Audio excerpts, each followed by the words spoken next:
السلام عليكم ورحمة الله تعالى يا رجال. فيديو جديد وفريد من نوعه. وصلنا إلى خلية النحل. شوف، قال الله عز وجل: ورزقكم في السماء وما توعدون. يعني شوف سبحان الله تعالى، يعني اخرج يا عبدي وانا الرزاق. اوريكم الآن الخلية حق النحل. لا تبصروا،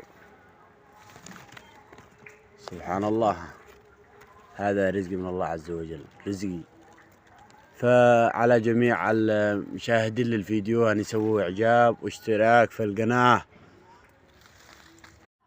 وصلنا يا جماعة الخير إلى نهاية الفيديو، وهذا هو النحل وهذا هو العسل. شوفوها، هذا هو العسل، سبحان الله. شوفوها العسل، هذا هو الكرس.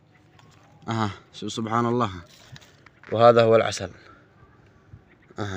لا إله إلا الله. سووا إعجاب للفيديو واشترك.